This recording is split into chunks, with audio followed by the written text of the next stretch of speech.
Matan Be'emuna, des Emale Prinat Ragle Akdusha le Shorsham. Donc voilà, le fait que maintenant il fait son Maseu Matan Be'emuna, c'est-à-dire c'est intéressant de voir qu'on parle de commerce dans la Emuna. On ne parle pas de commerce dans l'honnêteté. On aurait pu employer le mot honnête, le mot émet, si vous voulez, d'être honnête, d'être droit. On aurait pu dire Maseu Matan Beyashrut, droit et être honnête. Mais ici, c'est l'honnêteté. L'honnêteté, elle rentre dans un degré d'émouna.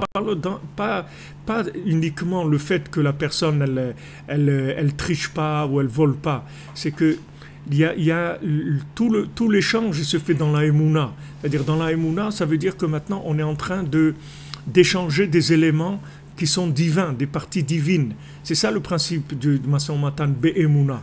Qu'est-ce que ça veut dire Maseu Matan Be'emuna? Ça veut dire qu'on a la émouna dans Hachem, dans notre commerce. C'est pas uniquement je suis droit parce que ce sont des règles de comportement, il faut être honnête et juste et ne pas mentir, etc. Ça, c'est sûr qu'il faut le faire. Mais ça, c'est la partie extérieure du comportement. La partie intérieure, c'est que maintenant, je vais faire des échanges de parties spirituelles qui sont dans les éléments. Donc, si je n'ai pas la émouna, je n'ai pas accès à ces choses-là.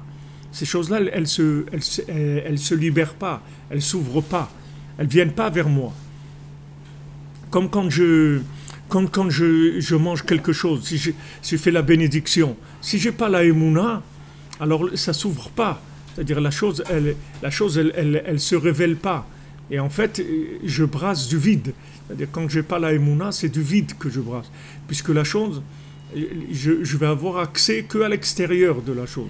Même si j'ai fait mon commerce de façon honnête, droite et correcte, tout ce que je veux, ça va rester qu'un fonctionnement à l'horizontale, c'est tout. Mais pour ouvrir la manifestation verticale, c'est la émouna. C'est-à-dire, si je n'ai pas la émouna, le vertical, il ne s'ouvre pas, il est fermé, il reste fermé. Et donc cette chose-là, elle est reportée. Elle est reportée à un nouveau rendez-vous qu'il y aura soit avec moi, soit avec quelqu'un d'autre, soit ce qui se passera jusqu'à qu'on tombe sur quelqu'un qui a la émouna, qui va pouvoir libérer la partie spirituelle qui se trouve dans l'objet. Et donc ça, le commerce dans la émouna, c'est attacher sa pensée à l'autre monde. C'est-à-dire quand maintenant j'ai la émouna que dans mon échange commercial, en fait, je suis en train d'agir sur des éléments spirituels, en fait, sur de l'énergie divine, alors ça devient le principe d'attacher ma pensée à l'autre monde.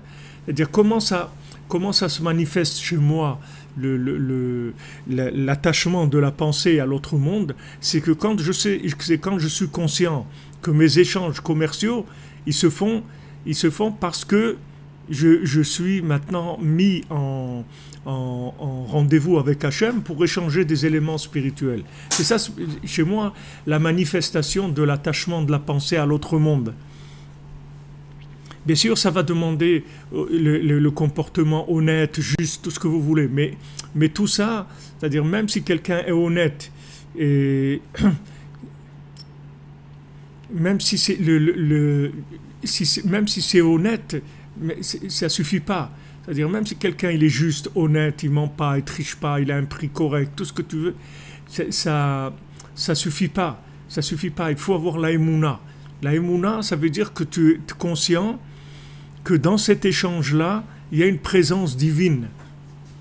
Et à ce moment-là, l'élément divin qu'il y a dans l'échange, il va se libérer, il va se manifester.